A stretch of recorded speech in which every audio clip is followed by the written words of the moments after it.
السلام علیکم ورحمۃ اللہ وبرکاتہ۔ شب معراج کا آج واقعہ ہے، شب معراج ہے آج، اور اس کے پہلے میں شب معراج پارٹ 1 جو ہے وہ اپلوڈ کرا چکا ہوں، جس میں یہ کہا تھا کہ بیت المقدس میں 1,24,000 انبیاء اکرام نے حضور صلی اللہ علیہ وسلم کی ابتدا میں نماز ادا فرمائی، 2 رکعت نماز نفل، اور وہاں سے حضرت جبرائیل علیہ السلام آپ کو آسمانوں تک لے گئے۔ کہا جاتا ہے کہ براق پر سفر ہوا، کچھ روایت میں ہے کہ نوری زینہ آسمان سے زمین تک لایا گیا، اس زینے پر چڑھ کر آپ آسمان تک پہنچے۔ کچھ روایت میں کہ رفرف نامی یعنی براق جو تھا وہ رفرف میں تبدیل ہوا، جس کی اسپیڈ اور جس کی رفتار بہت ہی زیادہ تھی۔ اس شان سے حضور صلی اللہ علیہ وسلم بیت المقدس سے روانہ ہوئے کہ آپ بائیں طرف 80,000 فرشتے اور دائیں طرف 80,000 فرشتے تھے، سبحان اللہ۔ اور جو فرشتوں کے 4 جو فرشتے ہیں، تو ان میں حضرت میکائیل علیہ السلام، حضرت اسرافیل علیہ السلام اور حضرت جبرائیل علیہ السلام، تینوں بھی تھے جو آپ کی رکاب پکڑے ہوئے، براق کی رکاب پکڑے ہوئے آپ کے ساتھ ساتھ چل رہے تھے۔ براق جو تھا وہ پورا طرح سے سجا ہوا تھا، جنتی ہیروں سے، زمرد سے سجایا گیا تھا براق کو، سبحان اللہ سبحان اللہ، اور بہت ہی خوبصورت اسے بنایا گیا تھا۔ یہ بھی روایت ہے کہ کئی ہزاروں سال پہلے براق کو اسی مقصد کے لیے پیدا فرمایا گیا تھا۔ اس پر آپ صلی اللہ علیہ وسلم کے پہلے کوئی نبی سوار نہ ہوئے تھے، لیکن کچھ روایت میں ہے کہ حضور صلی اللہ علیہ وسلم سے پہلے بھی کچھ انبیاء اس پر سوار ہوئے تھے، لیکن جب براق نے شوخی کی، مطلب وہ خوشی سے ذرا ہنہنانے لگا، تو حضرت جبرائیل علیہ السلام نے اس کے کان پکڑ کر کھینچے اور کہا کہ اے براق، یہ محمد صلی اللہ علیہ وسلم ہے جو تجھ پر سوار ہے، اور ان سے زیادہ عزت والی سواری آج تک تجھے نصیب نہیں ہوئی۔ یہ سن کر براق پسینہ پسینہ ہو گیا اور اس کی جو شوخی تھی وہ تمام شوخی ختم ہوئی۔ خیر، بیت المقدس سے سفر شروع ہوتا ہے۔ سورہ اسراء، سبحان الذی اسری بعبدہ لیلا من المسجد الحرام الی المسجد الاقصی الذی بارکنا حولہ لنریہ من آیاتنا انہ هو السمیع البصیر، یعنی پاک ہے وہ ذات جو اپنے بندے کو رات کے مختصر حصے میں مسجد حرام سے مسجد اقصی تک لے گئی، جس کے ارد گرد ہم نے برکتیں رکھی ہیں، اور تاکہ انہیں کچھ آیات دکھا دیں، لنریہ من آیاتنا، اور انہیں کچھ آیات دکھا دیں۔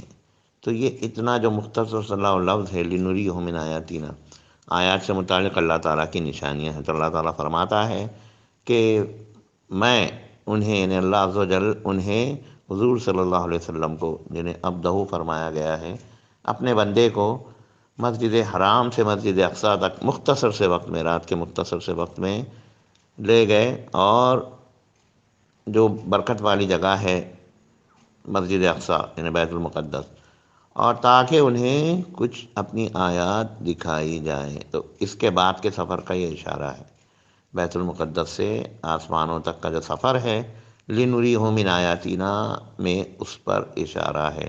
انہ هو السمیع البصیر، اور وہ خوب دیکھتا ہے اور سنتا ہے، سبحان اللہ سبحان اللہ۔ اس کے بعد بیت المقدس سے سفر شروع ہوا اور آپ پہلے آسمان کے دروازے تک پہنچ گئے۔ پہلے آسمان کے دروازے کے بارے میں فرمایا کہ وہ باب الحفظہ ہے۔ کیا نام ہے؟ باب الحفظہ، یعنی حفاظت والا دروازہ۔ فرمایا کہ اس پر ایک فرشتہ مقرر ہے جس کا نام اسماعیل ہے، اور اس فرشتے کے ماتحت یعنی اس کے جو نائب ہیں وہ 12,000 فرشتے ہیں، اور ہر فرشتے کے جو ماتحت ہیں یعنی نائب ہیں وہ 12,000 ہیں۔ اللہ اکبر۔ حضور صلی اللہ علیہ وسلم نے یہ بات بیان فرمائی تو یہ آیت بھی تلاوت فرمائی، وما یعلم جنود ربک الا ہو۔ سورہ مدثر میں ہے یہ آیت، وما یعلم جنود ربک الا ہو، سبحان اللہ۔ جب آپ آسمان دنیا یعنی پہلے سب سے قریب والے آسمان میں داخل ہوئے، تو جو بھی فرشتہ ملتا تھا ہنستے ہوئے بشاشت اور خوشی کے ساتھ ملتا تھا۔ اللہ اکبر، اور خیر کی دعا دیتا تھا۔ انہی میں ایک ایسے فرشتے سے ملاقات ہوئی جس نے ملاقات بھی کی اور دعا بھی دی، لیکن وہ ہنسا نہیں۔ حضور صلی اللہ علیہ وسلم نے جبرائیل علیہ السلام سے پوچھا کہ یہ کون سا فرشتہ ہے؟ انہوں نے جواب دیا کہ یہ مالک ہے جو دوزخ کا داروغہ ہے، اور اگر آپ سے پہلے یا آپ کے بعد کسی کے لیے ہنسنا تو آپ کی ملاقات کے وقت آپ کے سامنے اسے ہنسی آ جاتی۔ یہ فرشتہ ہنستا ہی نہیں ہے۔ آپ نے حضرت جبرائیل علیہ السلام سے فرمایا، اس فرشتے سے کہیے کہ مجھے دوزخ دکھائے۔ جبرائیل علیہ السلام نے اس سے کہا کہ یا مالک، انہیں محمد صلی اللہ علیہ وسلم کو دوزخ دکھا دو۔ اس پر اس فرشتے نے دوزخ کا ڈھکن اٹھایا، جس کی وجہ سے دوزخ جوش مارتی ہوئی اوپر اٹھائی۔ آپ نے فرمایا، اے جبرائیل، اس کو کہیے کہ دوزخ کو اپنی جگہ واپس کر دے۔ چنانچہ جبرائیل علیہ السلام نے اس فرشتے سے کہا کہ اس کو واپس کر دو۔ فرشتے نے دوزخ کو واپس ہونے کا حکم دیا، جس پر وہ واپس چلی گئی، اور پھر مالک نے اس ڈھکن کو ڈھانک دیا۔ حضرت جبرائیل علیہ السلام نے جب باب الحفظہ یعنی پہلے آسمان کا دروازہ کھلوایا تو آسمانوں کے ذمہ داروں نے حضرت جبرائیل علیہ السلام سے یہ سوال کیا کہ آپ کے ساتھ کون ہے؟ انہوں نے جواب دیا کہ محمد صلی اللہ علیہ وسلم ہے۔ اس پر سوال ہوا، یعنی اندر سے دروازہ کھولنے سے پہلے سوال ہوا کہ کیا انہیں بلایا گیا ہے؟ حضرت جبرائیل علیہ السلام جواب دیتے رہے کہ ہاں، انہیں بلایا گیا ہے۔ اس پر انہوں نے دروازہ کھولا اور مرحبا اور خوش آمدید حضور صلی اللہ علیہ وسلم سے کہتے رہے۔ یہاں یہ سوال پیدا ہوتا ہے کہ یہ سوالات کیوں کیے گئے؟ کیا جبرائیل علیہ السلام کے بارے میں انہیں گمان تھا کہ وہ ایسی شخصیت کو ساتھ لے آئے ہوں گے جسے اوپر بلایا نہ گیا ہو؟ اس کا جواب یہ ہے کہ پہلے سے انہیں معلوم تھا کہ آج کسی کی آمد ہونے والی ہے، لیکن حضور صلی اللہ علیہ وسلم کا شرف بڑھانے اور ان کی عزت و تکریم کے لیے، خوشی ظاہر کرنے کے لیے یہ سوال و جواب ہوئے۔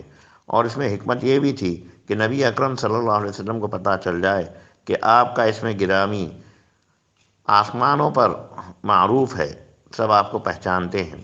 جب یہ سوال کیا گیا کہ آپ کے ساتھ کون ہے تو حضرت جبرائیل علیہ السلام نے جواب دیا کہ محمد صلی اللہ علیہ وسلم ہے۔ اگر وہ آپ کے اسم گرامی سے، آپ کے نام سے واقف نہ ہوتے اور آپ کی شخصیت سے متعارف نہ ہوتے تو یوں سوال کرتے کہ محمد صلی اللہ علیہ وسلم کون ہے۔ اسی سے پہلے دروازہ کھلنے کی حکمت بھی معلوم ہو گئی، اور وہ یہ ہے کہ آپ کو بتانا تھا کہ آپ سے پہلے زمین کے رہنے والوں میں سے کسی کے لیے اس طریقے پر آسمان کا دروازہ کبھی نہیں کھولا گیا کہ وفات سے پہلے دنیاوی زندگی میں ہوتے ہوئے قاصد بھیج کر جسے بلایا گیا ہو۔ جہاں اکثر مہمان آتے ہوں، بار بار آتے رہتے ہوں، وہاں یہی بات ہے کہ پہلے سے دروازے کھول دیے جاتے ہیں۔ دنیا میں ایسا ہی ہوتا ہے، اور چونکہ ہر مہمان کے لیے دروازے کھول دیے جاتے ہیں، اس لیے اس میں کسی خصوصیت کا اظہار نہیں ہوتا، لیکن معراج کا مہمان بے مثال مہمان ہے۔ نہ اس سے پہلے کسی کو یہ مہمانی نصیب ہوئی، نہ اس کے بعد کسی کو ہو سکتی ہے۔ اور مہمانی بھی ایسی نہیں کہ امریکہ والا ایشیا چلا آیا یا ایشیا والا افریقہ چلا گیا، یعنی خاک کا انسان خاک ہی پر گھومتا رہا، بلکہ وہ تو ایسی مہمانی تھی کہ فرش خاک کا رہنے والا 7 آسمانوں سے گزرتا ہوا سدرۃ المنتہا تک پہنچ گیا، جہاں اس چہیتے مہمان کے سوا کوئی نہیں پہنچا۔ سبحان اللہ، سبحان اللہ، صلی اللہ تعالیٰ علیہ وآلہ بقدر کمالہ و جمالہ۔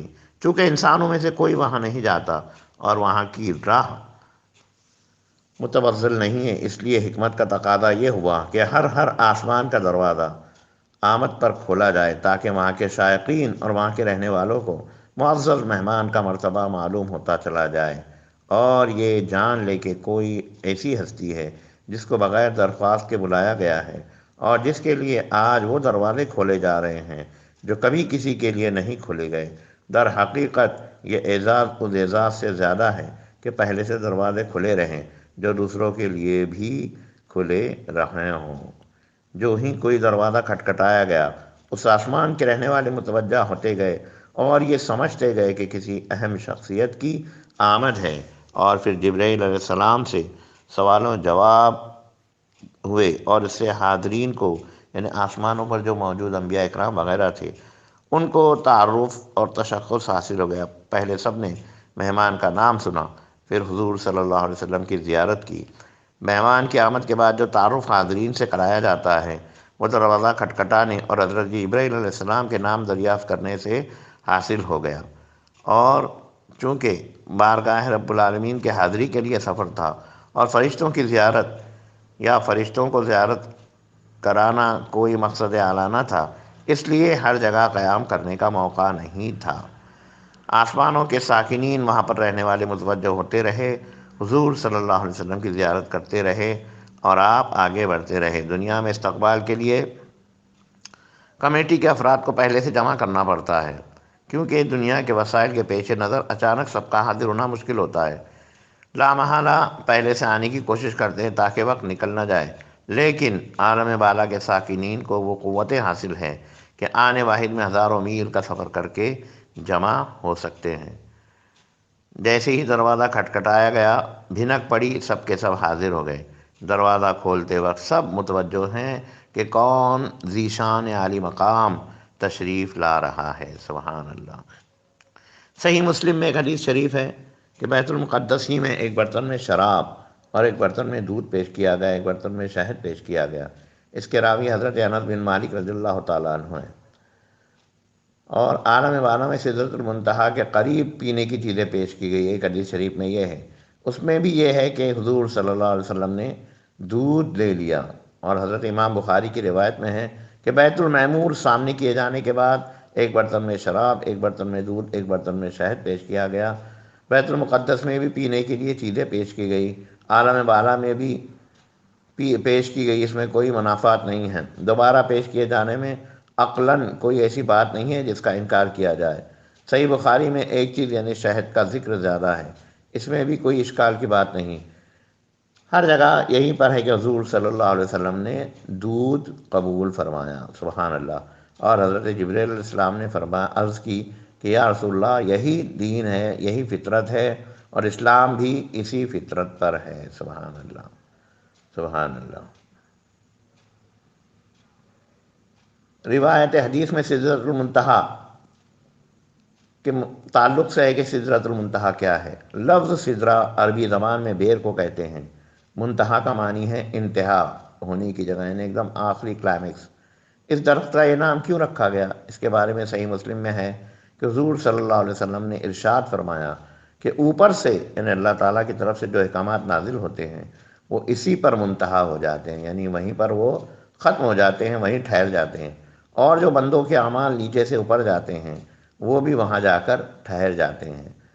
آنے والے احکام پہلے وہاں آتے ہیں، پھر وہاں سے نازل ہوتے ہیں یعنی زمین پر، اور نیچے سے جانے والے جو اعمال ہیں وہ وہاں ٹھہر جاتے ہیں، پھر وہ اللہ تعالیٰ تک پہنچائے اوپر اٹھائے جاتے ہیں۔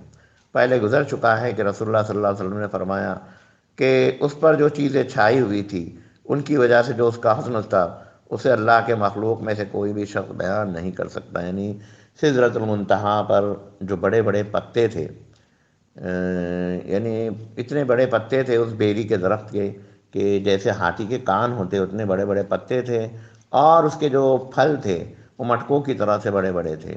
تو سدرۃ المنتہا کے آگے جو اللہ تعالیٰ کا نور ہے، اس نور کو کوئی برداشت نہیں کر سکتا، تو یہی پتے وغیرہ اس نور مبارک کو ڈھانک لیا کرتے تھے۔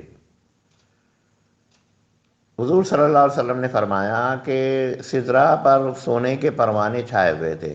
اس درخت کے بارے میں بھی یہ حدیث میں وارد ہوا ہے کہ اس کی شاخوں کے سائے میں ایک سوار 100 سال تک چل سکتا ہے، یا یوں فرمایا کہ اس کے سائے میں 100 سوار سایہ لے سکتے ہیں۔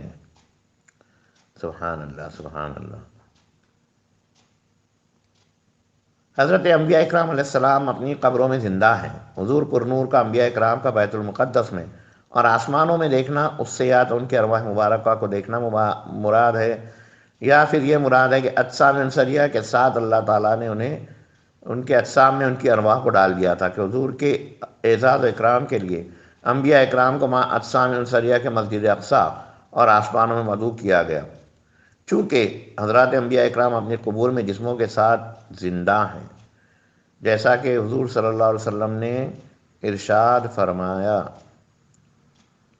اور بلا شبہ اللہ نے زمین پر نبیوں کے جسموں کو حرام کر دیا ہے۔ وہ ان کے جسموں کو کھا نہیں سکتی، اور احوال برزخ کو احوال دنیا پر قیاس بھی نہیں کیا جا سکتا۔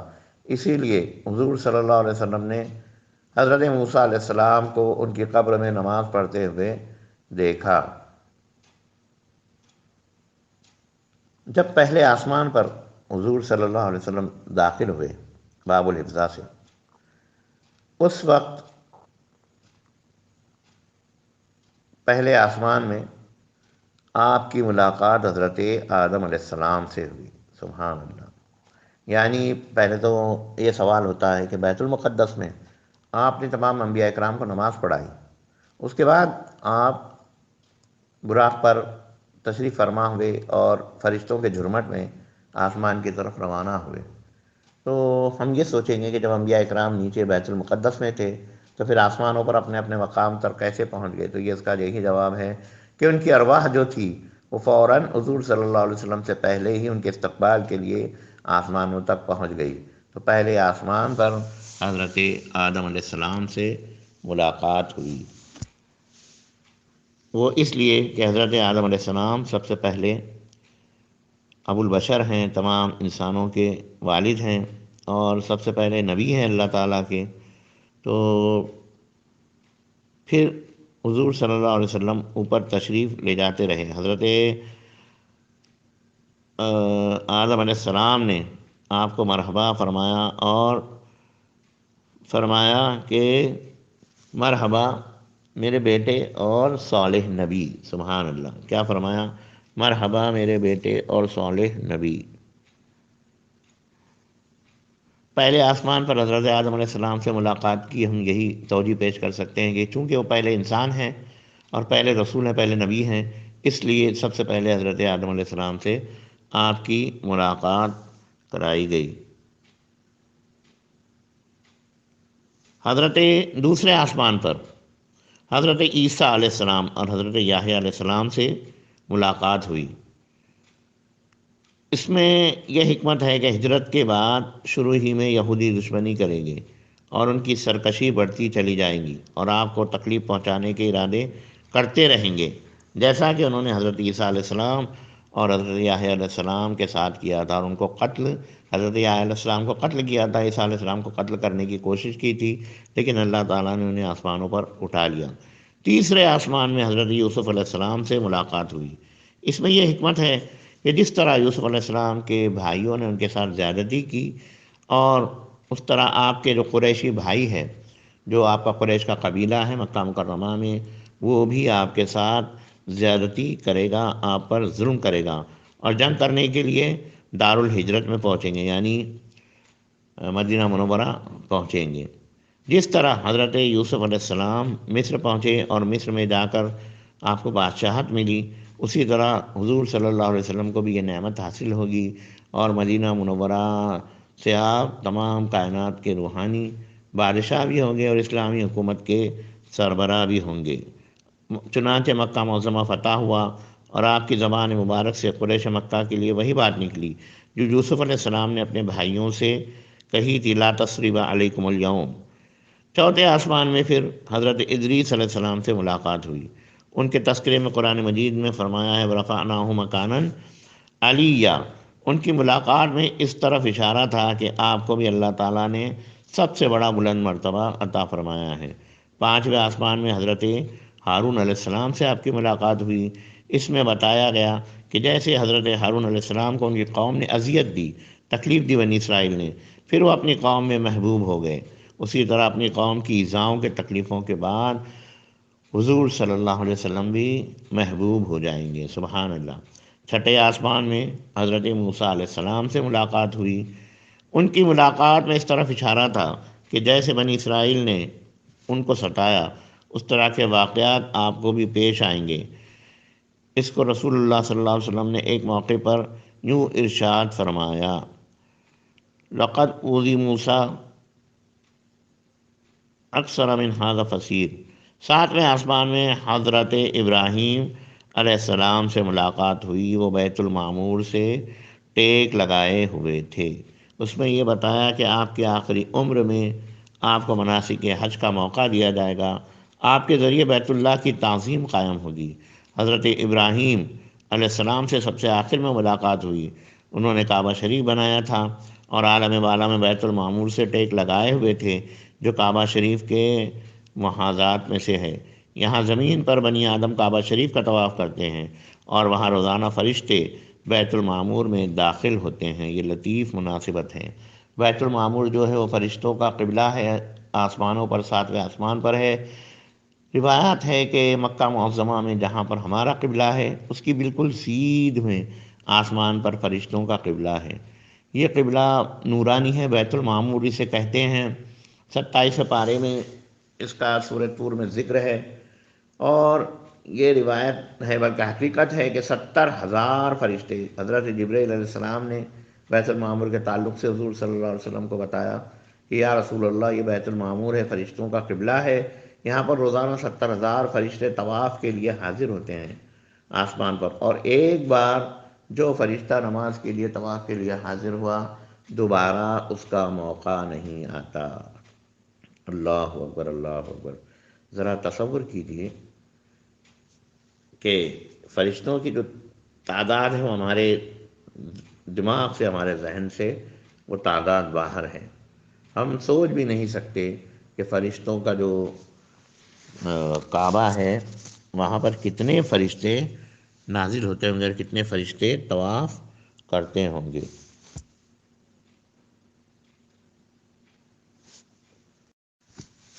جب حضور صلی اللہ علیہ وسلم پہلے آسمان پر پہنچے، حضرت آدم علیہ السلام کو دیکھ کر آپ نے سلام کیا، تو حضرت آدم علیہ السلام نے جواب دیتے ہوئے فرمایا مرحبا بکا، مرحبا۔ حضرت آدم علیہ السلام نے فرمایا سوال کے جواب میں مرحبا بکا من ابنی و نبی، من ابنی و نبی، یعنی مرحبا، خوش آمدید میرے بیٹے اور نیک اور صالح نبی۔ اس کے بعد آپ جہاں پر جیسے دوسرے آسمان پر حضرت یحییٰ علیہ السلام، عیسیٰ علیہ السلام، ان لوگوں نے آپ کے سلام کے جواب میں کہا مرحبا بکا من اخی و نبی، یعنی ہمارے بھائی اور نیک اور صالح نبی۔ اس طرح آپ جیسے جیسے اوپر جاتے رہے، جیسے جیسے انبیاء اکرام سے ملاقات ہوتی رہی، سبھی انبیاء اکرام نے مرحبا بکا من اخی و نبی یہ جواب دیا۔ لیکن حضرت ابراہیم علیہ السلام جب 7ویں آسمان پر آپ پہنچے، بیت المعمور کو ٹیک لگایا، آپ بیٹھے تھے، تو حضرت ابراہیم علیہ السلام نے وہی جواب دیا جو حضرت آدم علیہ السلام نے دیا تھا، مرحبا بکا من ابن و نبی، یعنی مرحبا میرے بیٹے، خوش آمدید میرے بیٹے اور نبی۔ یہ اس لیے کیونکہ حضرت آدم علیہ السلام تو ابو البشر ہیں، تمام لوگوں کے، وہ تمام مخلوقات کے والد ہیں، تمام مخلوق کے، تمام انسانوں کے، اور حضرت ابراہیم علیہ السلام جو ہیں وہ حضور صلی اللہ علیہ وسلم کے جد اعلیٰ ہیں، کیونکہ حضرت ابراہیم علیہ السلام کے بعد حضرت اسماعیل علیہ السلام، اور حضرت اسماعیل علیہ السلام کے اولاد میں سے حضور صلی اللہ علیہ وسلم ہیں۔ حضرت اسماعیل اور حضرت حضور صلی اللہ علیہ وسلم کے درمیان کوئی نبی نہیں ہوئے۔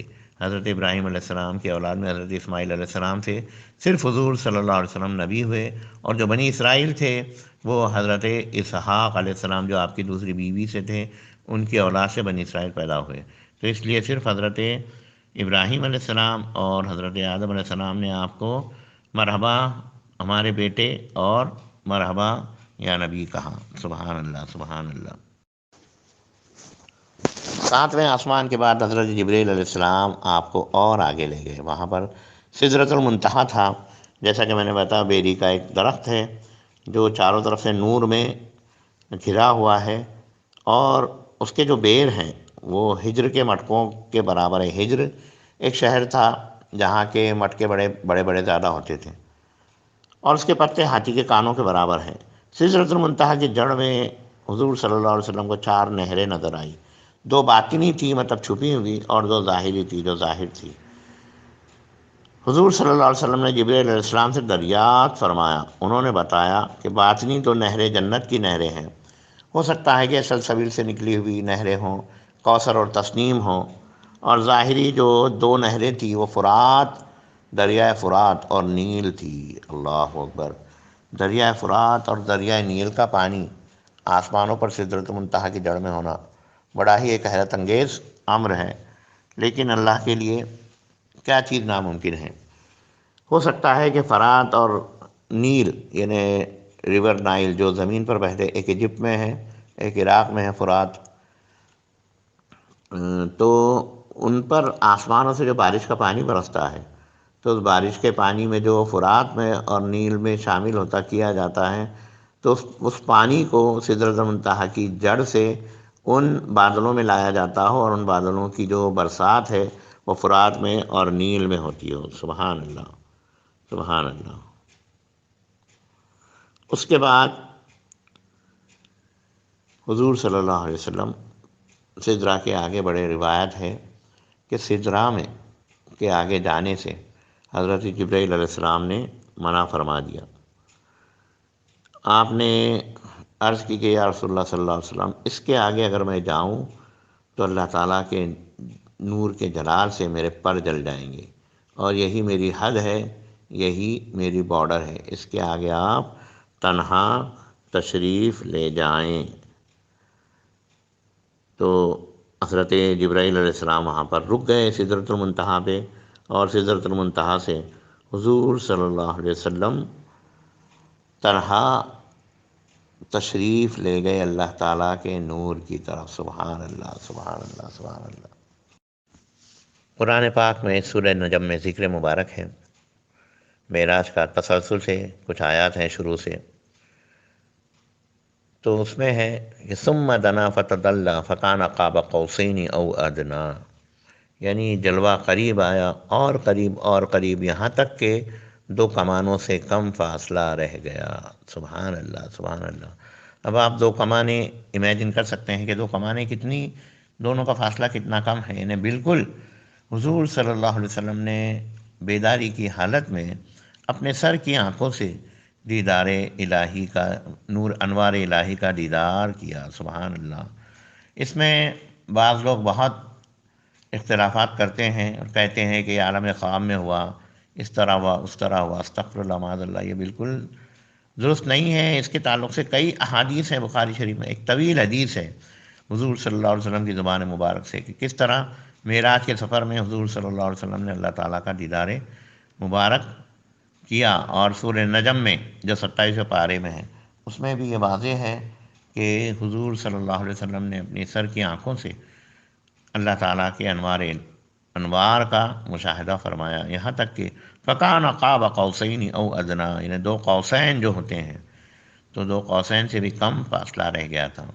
یہاں پر اللہ تعالیٰ کے حضور صلی اللہ علیہ وسلم کے راز و نیاز کیا ہوئے یہ اللہ جانتا ہے، اس کا رسول جانتا ہے۔ اللہ تعالیٰ نے معراج میں کے طور پر حضور صلی اللہ علیہ وسلم کی امت کو نمازوں کا تحفہ عنایت فرمایا۔ پھر حضور صلی اللہ علیہ وسلم سے وعدہ فرمایا گیا کہ آپ کی آدھی امت کو بخش دیں گے۔ جب آپ ایک سجدے میں گئے اور دعا فرمائی تو اللہ تعالیٰ نے وعدہ فرمایا کہ آپ کی آدھی امت کے بڑے بڑے گناہ بخش دیں گے، انہیں جنت عطا کی جائے گی۔ پھر آپ دوسری مرتبہ سجدے میں گئے، اس مرتبہ یہ وعدہ لے کر اٹھے کہ اللہ تعالیٰ آپ کی پوری امت کو، ہم گناہ گار امتیوں کے گناہوں کو بخش دیں گا۔ اس کے بعد آپ کی واپسی کا سفر شروع ہوا۔ آپ کی امت پر 50 وقتوں کی نماز فرض کی گئی، 50 وقتوں کی نماز۔ جب حضور صلی اللہ علیہ وسلم تشریف لائے تو حضرت موسیٰ علیہ السلام کے بعد جو چھٹے آسمان پر تھے، چھٹے آسمان پر پہنچے، حضرت موسیٰ علیہ السلام نے دریافت کیا کہ اللہ تعالیٰ نے آپ کی امت کے لیے آپ کو کیا عطا فرمایا، اور آپ نے اپنی امت کے لیے کیا کیا ہے۔ حضور صلی اللہ علیہ وسلم نے فرمایا کہ مجھ پر 50 وقتوں کی نمازیں فرض کی گئی ہیں۔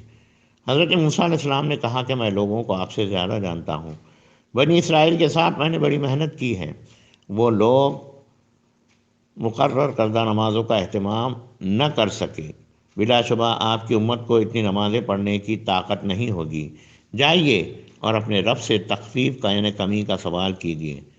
حضور صلی اللہ علیہ وسلم دوبارہ واپس لوٹے اور اللہ عز و جل شانہ سے تخفیف کا سوال کیا، کمی کا، تو اللہ نے 40 نمازیں باقی رکھی۔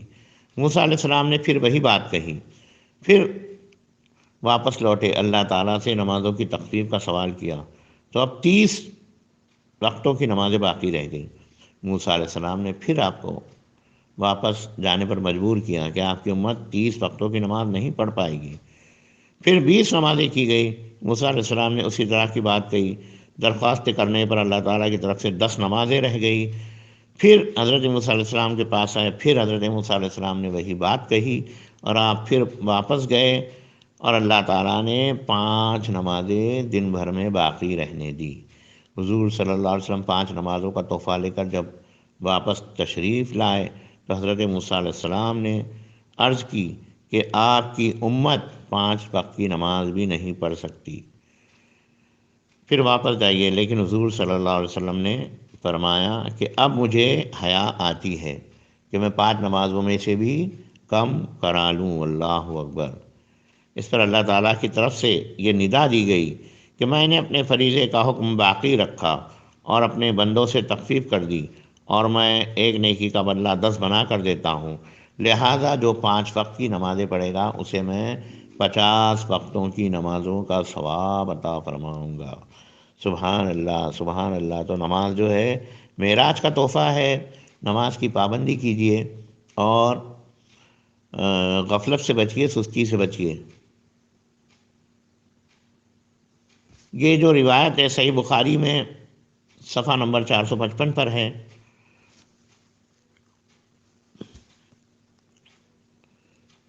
اور صحیح بخاری میں حضرت ابراہیم علیہ السلام کے مرحبا کہنے کے تذکرے کے بعد یوں بھی ہے کہ آپ نے فرمایا کہ پھر مجھے جبرائیل اور اوپر لے کر چڑھے، یہاں تک کہ میں ایسی جگہ پر پہنچ گیا جہاں قلموں کے لکھنے کی آوازیں آ رہی تھی، یعنی جو لوح قلم ہے جہاں پر فرشتے حال لکھتے ہیں بندوں کی قسمت کا، تو ان قلموں کے چلنے کی آوازیں آ رہی تھی۔ اور اس کے بعد 50 نمازیں فرض ہونے اور اس کے بعد حضرت موسیٰ علیہ السلام کی توجہ دلانے اور بارگاہ الہی میں بار بار سوال کرنے پر 5 نمازیں باقی رہ جانے کا ذکر ہے۔ اور پھر اللہ تعالیٰ نے فرمایا کہ میرے پاس بات بدلی نہیں جاتی، 50 نمازیں فرض کی تھی تو 50 نمازوں کا ہی ثواب ملے گا۔ سبحان اللہ، سبحان اللہ۔ اس میں علماء اکرام کا یہ کہنا ہے کہ بار بار آنے اور جانے میں کیا مصلحت تھی؟ اللہ تعالیٰ شروع میں ہی 5 نمازیں فرض فرما دیتا، لیکن علماء اکرام کا یہ بیان ہے کہ اللہ تعالیٰ چاہتا تھا کہ اس کے محبوب بار بار اس کی بارگاہ میں حاضر ہوتے رہیں۔ سبحان اللہ، سبحان اللہ۔ یعنی نماز تخفیف کرانے کے بہانے حضور صلی اللہ علیہ وسلم بار بار اللہ تعالیٰ کی بارگاہ میں آتے رہے، اللہ تعالیٰ نماز تخفیف فرماتا رہا، کم فرماتا رہا، پھر حضور صلی اللہ علیہ وسلم موسیٰ علیہ السلام کے پاس تشریف لے جاتے رہے۔ اور حضرت موسیٰ علیہ السلام کے بھی بار بار بھجوانے میں یہ مصلحت تھی کہ جب حضور صلی اللہ علیہ وسلم اللہ تعالیٰ کی بارگاہ سے اس کے نور کے پاس سے واپس آتے تو آپ کی پیشانی مبارک پر انوار الہی کا جو جلوہ ہوتا وہ دیکھنے کے لائق ہوتا، اور حضرت موسیٰ علیہ السلام بار بار اسی جلوہ انوار الہی کو دیکھتے رہے اور خوش ہوتے رہے، بار بار آپ کو بھیجتے رہے، بار بار آپ آتے رہے، حضرت موسیٰ علیہ السلام خوش ہوتے رہے، اور اللہ تعالیٰ اپنے حبیب پاک کو بار بار اپنے پاس بلواتا رہا۔ تو یہ اس میں مصلحت تھی، نمازوں کو کم کرانے کی، 50 سے 5 وقتوں کی نماز کرانے کی یہ مصلحت تھی۔ معراج کا دوسرا انعام یہی تھا کہ امت کی بخشش کا وعدہ فرمایا گیا۔ پہلے جب حضور صلی اللہ علیہ وسلم اللہ تعالیٰ کی بارگاہ میں حاضر ہوئے تو آپ سجدے میں چلے گئے، اللہ تعالیٰ نے وعدہ فرمایا کہ آپ کی امت کو، آدھی امت کو بخش دیا جائے گا۔ پھر آپ دوبارہ سجدے میں گئے اور اس وقت تک نہ مانے جب تک اللہ تعالیٰ نے پوری امت کی بخشش کا وعدہ نہ فرما لیا۔ قربان جائیے ہمارے آقا و مولا حضور صلی اللہ علیہ وسلم کی رحمتوں پر کہ آپ نے ایسے وقتوں میں ہم گناہ گار امتیوں کو یاد رکھا اور ہماری بخشش کا وعدہ لے کر ہی رہے۔ سبحان اللہ، سبحان اللہ۔ دوسرا انعام جو تھا سورہ شب معراج کا وہ یہ تھا، ایک تو نمازوں کا انعام ہوا، پھر امت کی بخشش کا ہوا، اور ایک سورہ بقرہ کی جو آخری آیت آمن الرسول سے جو ہیں وہ آپ کو عنایت فرمائی گئی۔ سبحان اللہ، سبحان اللہ۔ اور اس قانون کا اعلان بھی فرما دیا گیا کہ حضور صلی اللہ علیہ وسلم کے امتیوں کے بڑے بڑے گناہ بخش دیے جائیں گے جو شرک نہیں کرتے تھے، اگر وہ شرک کرے تو پھر ان کے گناہ معاف نہیں ہوں گے، اور مشرک ہمیشہ دوزخ میں رہیں گے۔ اللہ اکبر۔ سفر معراج میں حضور صلی اللہ علیہ وسلم نے کیا کیا مشاہدات فرمائے۔ حضرت انس رضی اللہ تعالیٰ عنہ سے روایت ہے کہ حضور صلی اللہ علیہ وسلم نے بیان فرمایا کہ جس رات مجھے معراج کی سیر کرائی گئی، میں حضرت موسیٰ علیہ السلام کی قبر مبارک پر سے گزرا۔ وہ اپنی قبر میں نماز پڑھ رہے تھے۔ سبحان اللہ سبحان اللہ۔ آپ نے براق پر سے ملاحظہ فرمایا کہ حضرت موسیٰ علیہ السلام اپنی قبر میں نماز ادا کر رہے ہیں۔ حضرت انس رضی اللہ تعالیٰ عنہ سے یہی روایت ہے کہ رسول اللہ صلی اللہ علیہ وسلم نے ارشاد فرمایا، جس رات مجھے سیر کرائی گئی اس رات میں نے کچھ لوگوں کو دیکھا جن کے ہونٹ آگ کی قینچیوں سے کاٹے جا رہے تھے۔ میں نے حضرت جبرائیل علیہ السلام سے دریافت کیا کہ یہ کون لوگ ہیں؟ انہوں نے جواب دیا کہ یہ آپ صلی اللہ علیہ وسلم کی امت کے خطیب ہیں جو لوگوں کو بھلائی کا حکم دیتے ہیں لیکن اپنی جانوں کو بھول جاتے ہیں۔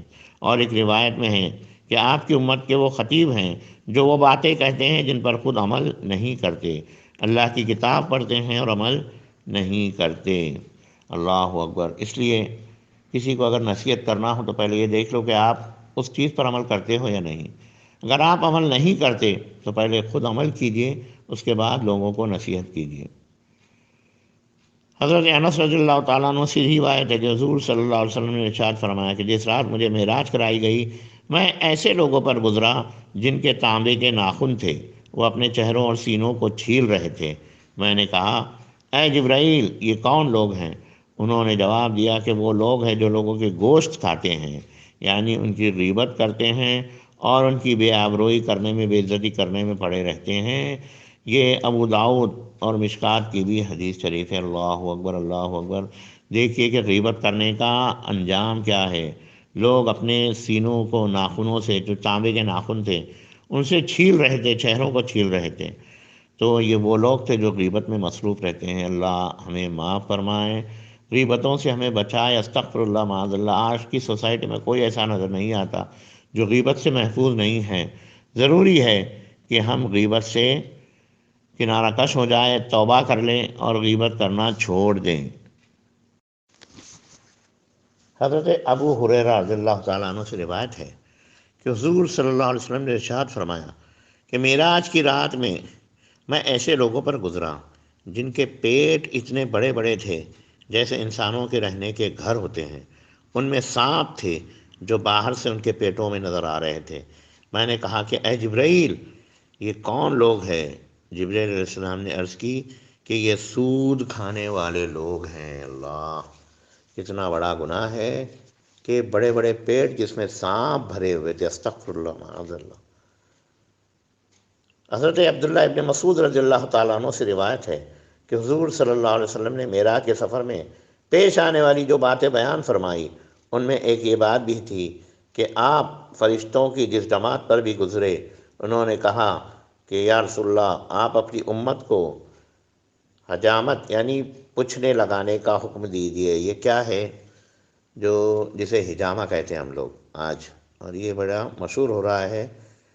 طب نبوی میں بہت سے لوگ اس کی طرف راغب ہو رہے ہیں۔ تو معراج شریف میں فرشتوں نے آپ سے سفارش کی تھی کہ اپنی امت کو آپ حجامہ کرنے کی ہدایت دیجیے۔ عرب میں حجامہ کا بہت رواج تھا۔ اس سے زائد خون اور فاسد خون نکل جاتا ہے، اور بلڈ پریشر کا مرض جو عام ہو گیا ہے، اس کا یہ بہت اچھا علاج ہے۔ لوگوں نے اسے بالکل ہی چھوڑ دیا ہے۔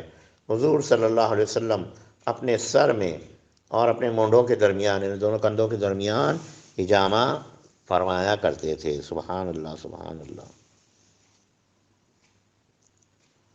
حضرت ابو ہریرہ رضی اللہ تعالیٰ عنہ نے بیان کیا کہ حضور اکرم صلی اللہ علیہ وسلم جبرائیل کے ساتھ چلے تو آپ صلی اللہ علیہ وسلم کا ایک ایسی قوم پر گزر ہوا جو کہ ایک ہی دم میں تخم ریزی بھی کر لیتے ہیں اور ایک ہی دن میں کاٹ بھی لیتے ہیں، اور کاٹنے کے بعد پھر ویسی ہی ہو جاتی ہے جیسے پہلی تھی۔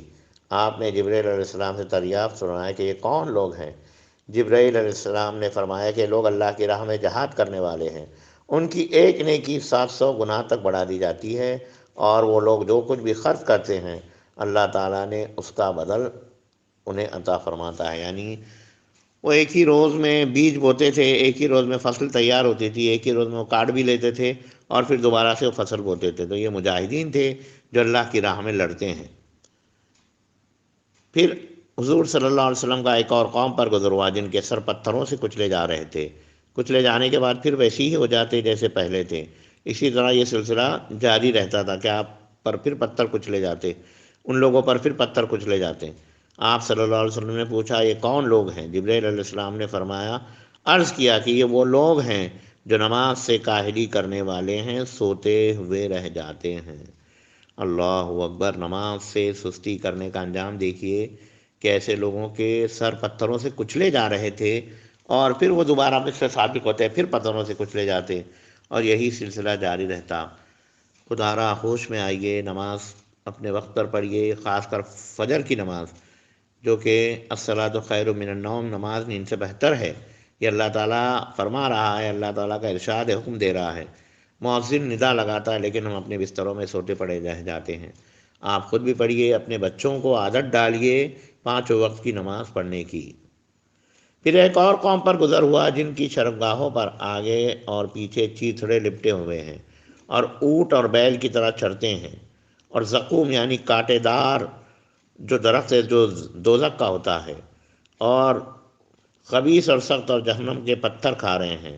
آپ نے پوچھا یہ کون لوگ ہیں؟ جبرائیل علیہ السلام نے کہا یہ وہ لوگ ہیں جو اپنے مالوں کی زکوٰۃ نہیں دیتے۔ اللہ اکبر! اللہ اکبر!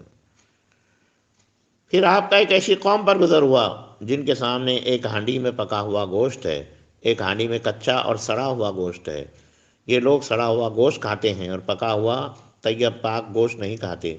حضور صلی اللہ علیہ وسلم نے دریافت کیا کہ یہ کون لوگ ہیں؟ جبرائیل علیہ السلام نے کہا کہ یہ آپ کی امت کا وہ شخص ہے کہ جس کے پاس حلال اور طیب عورت موجود ہے، مگر وہ ایک زانی اور فاحشہ عورت کے ساتھ شب گزارتا ہے اور صبح تک اسی کے پاس رہتا ہے۔ اور آپ کی امت کی وہ عورت ہے جو حلال اور طیب شوہر کو چھوڑ کر کسی زانی اور بد کردار شخص کے ساتھ رات گزارتی ہے۔ اللہ اکبر!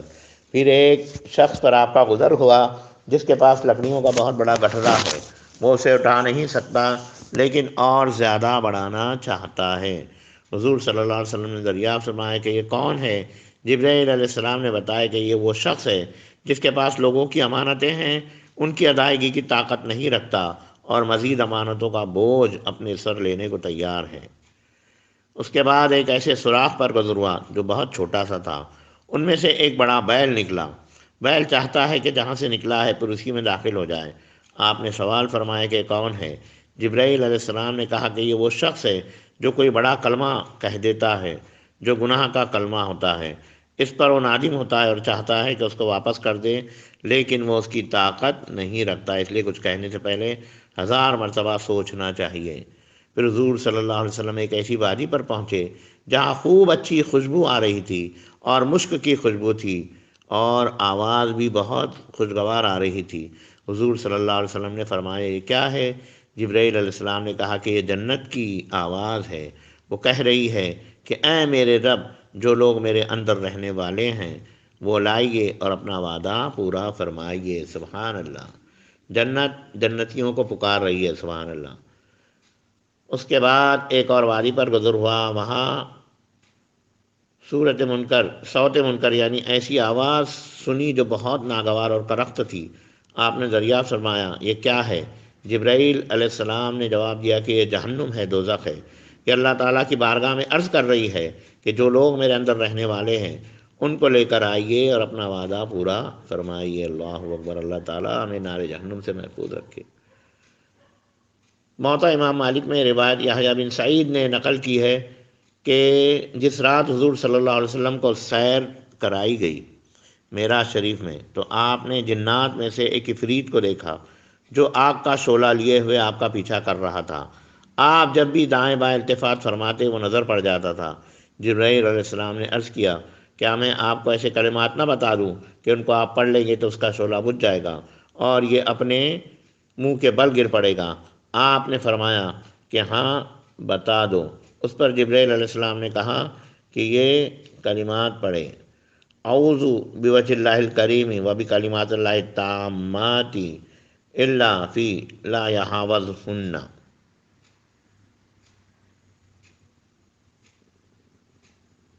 اللہ اکبر! اس کے بعد حضور صلی اللہ علیہ وسلم نے فرمایا، حضرت انس رضی اللہ تعالیٰ عنہ سے مروی ہے کہ حضور صلی اللہ علیہ وسلم نے ارشاد فرمایا کہ اس درمیان میں مطلب ان تمام معراج کے اوقات میں جب مجھے جنت کی سیر کرائی جا رہی تھی، میں جنت میں چل رہا تھا، اچانک میں نے دیکھا کہ میں ایک ایسی نہر پر ہوں جس کے دونوں کناروں پر ایسے موتیوں کے قبے، یعنی بڑے بڑے موتیوں کے چھوٹے چھوٹے محل بنے ہوئے ہیں جو بیچ میں سے خالی ہیں، یعنی پورا قبہ ایک موتی کا بنا ہوا ہے۔ میں نے کہا کہ اے جبرائیل یہ کیا ہے؟ انہوں نے جواب دیا کہ یہ نہر کوثر ہے جو آپ کے رب نے آپ کو عطا فرمائی ہے۔ میں نے جو دھیان کیا، غور سے دیکھا، تو کیا دیکھتا ہوں، اس میں جو مٹی ہے جس کی سطح پر پانی ہے وہ خوب تیز خوشبو والا مشکدار پانی ہے، یعنی کہتے ہیں کہ کوثر کا جو پانی ہے وہ برف سے زیادہ ٹھنڈا اور شہد سے زیادہ میٹھا ہوگا، سفید رنگ کا ہوگا، دودھ سے زیادہ سفید ہوگا۔ سبحان اللہ، سبحان اللہ۔ ایک روایت میں یہ بھی ہے کہ جب آپ حضرت موسیٰ علیہ السلام سے ملاقات کر کے آگے بڑھے تو حضرت موسیٰ علیہ السلام کو رونا آ گیا، آپ رونے لگے۔ جب ان سے سبب دریافت کیا گیا تو کیا آپ کیوں روتے ہیں؟ انہوں نے کہا کہ میرے بعد ایک نو عمر نبی، یعنی حضور صلی اللہ علیہ وسلم کی طرف اشارہ تھا کہ ان کی بعثت ہوگی اور ان کی امت جو ہے وہ سب امتوں سے افضل ہوگی، اور میری امتوں سے زیادہ ان کے امتی جنت میں داخل ہوگے۔ میری جو امت ہے بنی اسرائیل کی وہ ان سے اعمال میں بہت کم رہ جائے گی۔ تو اس دکھ کی وجہ سے آپ رونے لگے تھے۔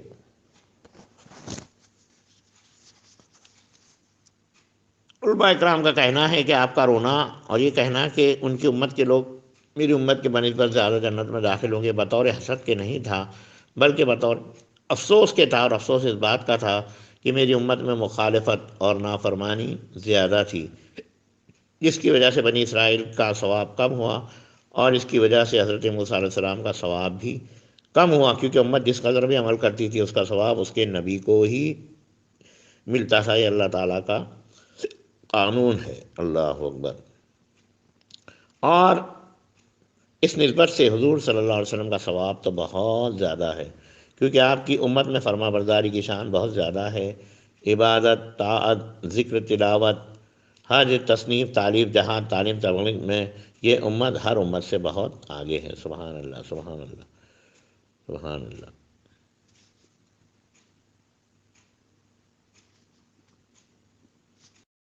معراج کا سب سے بڑا تحفہ نماز ہے۔ دوسری تمام عبادتیں روئے زمین پر فرض کی گئیں، لیکن نماز اللہ تعالیٰ نے آسمانوں پر معراج کے دن، معراج کی رات میں فرض فرمائی۔ سبحان اللہ۔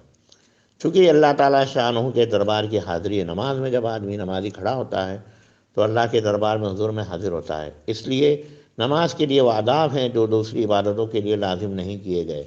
پہلے تو باوضو ہونا، کپڑوں کا پاک ہونا، پھر جو جگہ نماز پڑھ رہے ہیں اس جگہ کا پاک ہونا، قبلے کی طرف رخ ہونا، ادب کے ساتھ ہاتھ باندھ کر کھڑا ہونا، اللہ کے کلام کو پڑھنا، رکوع کرنا، سجدے کرنا، یہ وہ چیزیں ہیں جو مجموعی حیثیت سے کسی دوسری عبادت میں مشروط نہیں ہیں۔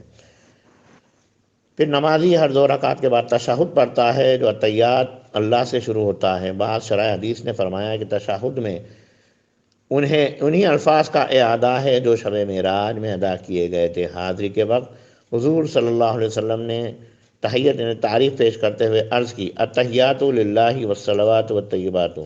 اس کے جواب میں اللہ تعالیٰ نے جل شانہ کی طرف سے یہ جواب ملا، السلام علیکہ ایھا النبی۔ سبحان اللہ، سبحان اللہ، یعنی اللہ تعالیٰ نے حضور صلی اللہ علیہ وسلم پر سلام پیش فرمایا، ورحمۃ اللہ وبرکاتہ۔